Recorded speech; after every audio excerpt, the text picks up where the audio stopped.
Il est 18h au Caire. Mesdames et messieurs, bonsoir et bienvenue à nos émissions en langue française qui prennent la relève jusqu'à 20h heure locale du Caire sur Nile TV International. On commence par le journal que vous pouvez aussi le voir sur la chaîne 2 de la télévision égyptienne. Le journal que j'ai le plaisir de présenter en compagnie de ma collègue Imen Al-Aqad. Bonsoir Imen.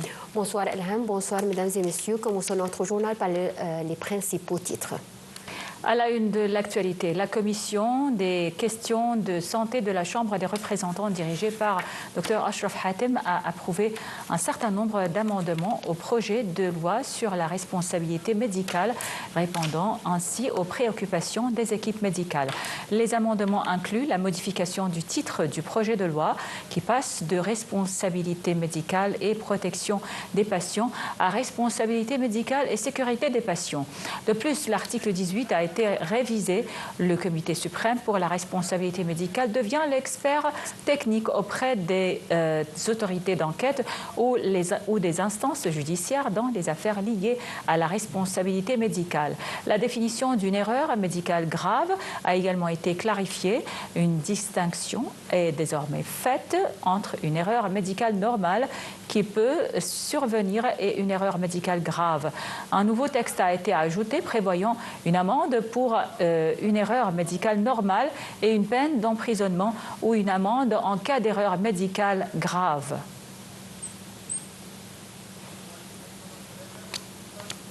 12 Palestiniens ont été tués et autres blessés dans des raids israéliens sur plusieurs régions de la bande de Gaza. Par ailleurs, 3 soldats de l'armée de l'occupation israélienne ont été blessés après l'explosion d'un engin explosif lors d'une attaque du 52e bataillon à Jabalia, au nord de la bande de Gaza. L'occupation israélienne poursuit son agression contre toutes les directions de la bande de Gaza depuis le 7 octobre 2023, entraînant la mort de 45 581 Palestiniens. Le Conseil de sécurité tient aujourd'hui une séance extraordinaire sur la situation au Proche-Orient et ce, à la demande de l'Algérie qui préside le Conseil.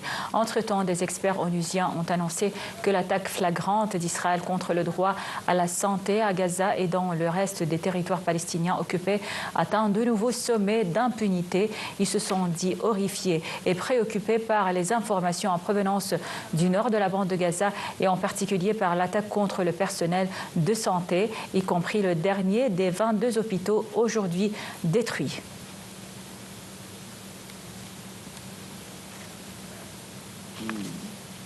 Le Premier ministre israélien Benjamin Netanyahu a autorisé les négociateurs de son pays à poursuivre les discussions à Doha en vue d'un accord pour la libération d'otages retenus dans la bande de Gaza. Cette déclaration survient alors que le mouvement Hamas et Israël se sont récemment accusés de retarder la conclusion d'un tel accord. M. Netanyahu a autorisé des délégations du Mossad, du Shin Bet et de l'armée à poursuivre les négociations à Doha.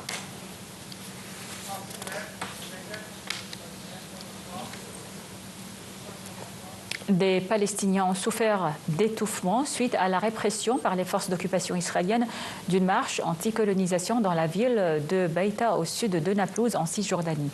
Les forces de l'occupation ont tiré à balles réelles et ont lancé des bombes lacrymogènes lors de la marche hebdomadaire à Beïta. Les forces de l'occupation ont également pris pour cible des ambulances à proximité de Jebel Soubeh où elles ont attaqué les équipes d'urgence médicale et de Beïta et ont saisi la clé de l'un des véhicules. La ville de Beïta est soumise à des attaques répétées des forces d'occupation israéliennes et à l'établissement forcé de l'avant-poste colonial à Vitar sur des terres au sommet du mont Soubeh.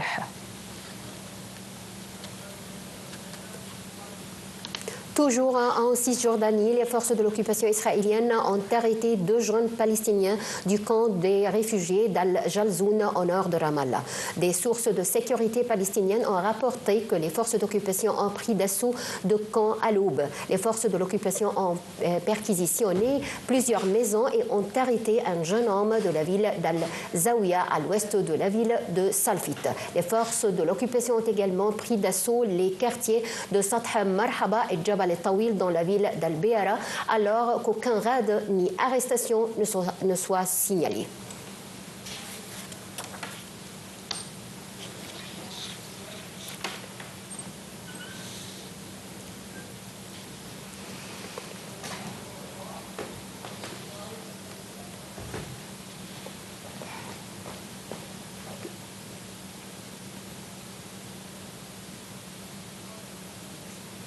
L'armée israélienne a successivement annoncé avoir intercepté un missile et un drone en provenance du Yémen où les Houthis ont récemment lancé plusieurs attaques sur Israël. L'armée a indiqué que le missile a été intercepté au cours de la nuit après avoir pénétré sur le territoire israélien, précisant examiner des informations sur des débris tombés dans le centre du pays. Elle a affirmé un peu plus tard, en début de matinée, avoir intercepté un drone lancé depuis le Yémen avant qu'il ne pénètre sur le territoire israélien. Les Houthis avaient annoncé la semaine dernière avoir lancé 2 missiles. Le premier contre l'aéroport international Ben Gurion, près de Tel Aviv, et le deuxième vers une centrale électrique au sud de Jérusalem. Le ministre français des Affaires étrangères Jean-Noël Barrot et son homologue allemande Annalena Baerbock ont souligné aujourd'hui la nécessité de parvenir à une transition pacifique et inclusive en Syrie. Ceci a eu lieu lors de la rencontre entre les 2 ministres avec le chef de la nouvelle administration Ahmed Shara à Damas. Il s'agit de la première visite de responsables occidentaux à ce niveau à Damas depuis l'arrivée du pouvoir des nouvelles autorités. Les 2 ministres ont affirmé leur volonté de promouvoir une transition pacifique et efficace pour servir les Syriens et pour la stabilité de la région.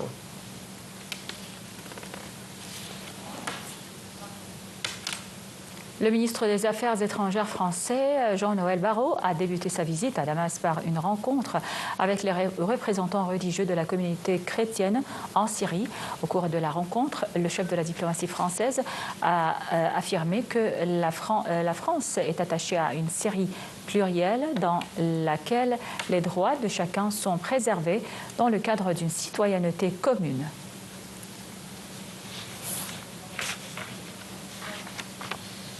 L'ambassadeur français Jean-Noël Barrot s'est rendu à l'ambassade de France fermée depuis 2012, mais où le drapeau tricolore flotte depuis le 17 décembre, date à laquelle des émissaires français se sont rendus auprès des nouvelles autorités à Damas. Il a exprimé l'espoir de voir une Syrie souveraine, stable et apaisée, affirmant que c'est un espoir réel et non fragile.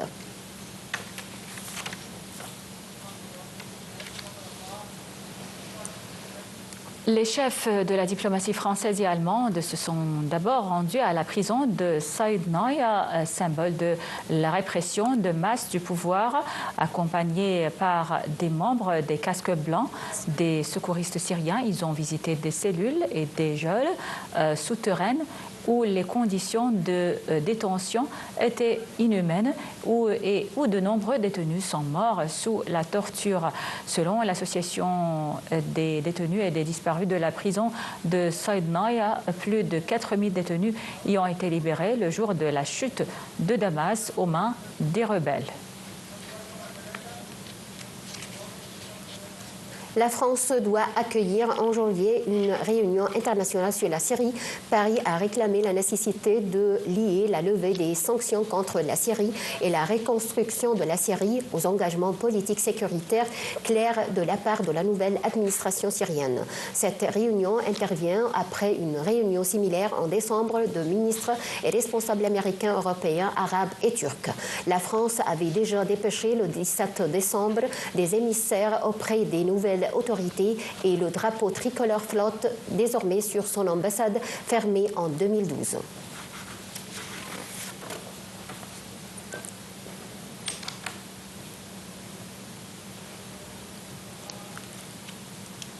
Par ailleurs, la République tchèque, dont l'ambassade soutient les intérêts américains en Syrie depuis 2012, a repris sa mission diplomatique après l'avoir arrêtée le mois dernier. La République tchèque a confirmé que le responsable du département chargé des affaires américaines est retourné à l'ambassade pour accomplir ses tâches, notant que l'ambassade a repris ses activités pendant la période de Noël et que la République tchèque a représenté les États-Unis et d'autres pays occidentaux en Syrie après que les pays ont fermé leur ambassade en raison des événements qui ont survenu depuis 2012.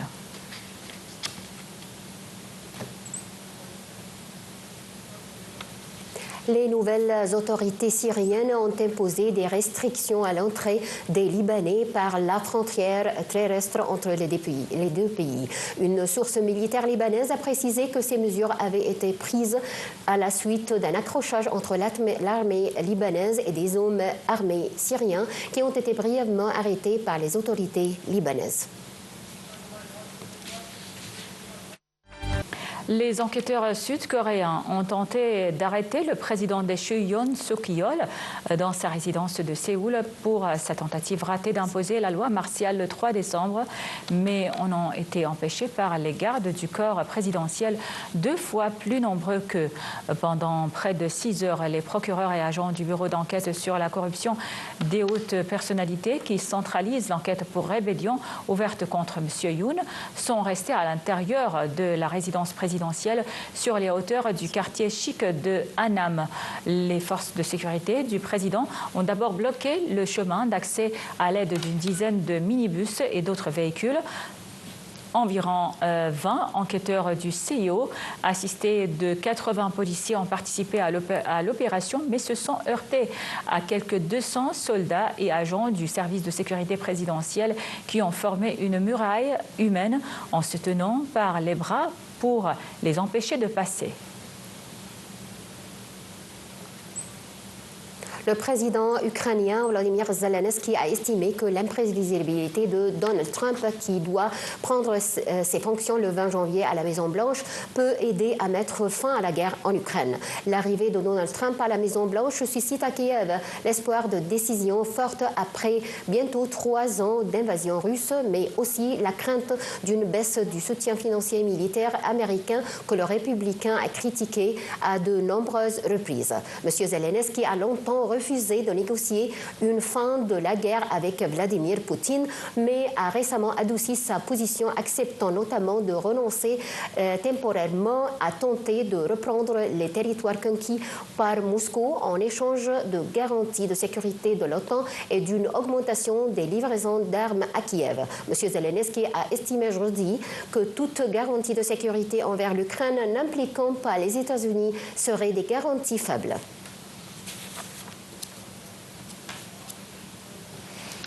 Le FBI a déclaré que l'ancien militaire américain, accusé d'avoir tué 14 personnes et blessé une trentaine d'autres en lançant son pick-up sur la foule du Nouvel An au cœur de la Nouvelle-Orléans, avait affirmé avoir rejoint le groupe Daesh et semble avoir agi seul.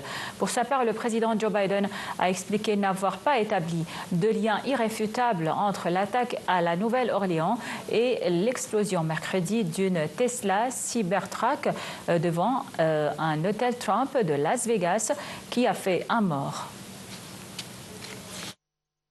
Le dollar s'est hissé à nouveau plus haut depuis plus de 2 ans par rapport à l'euro, poussé par le retour imminent de Donald Trump à la Maison-Blanche qui prévoit des politiques susceptibles de doper l'inflation américaine. Le dollar s'est hissé à un nouveau plus haut depuis plus de 2 ans par rapport à l'euro, poussé par le retour imminent de Donald Trump à la Maison-Blanche qui prévoit des politiques successibles de doper l'inflation américaine.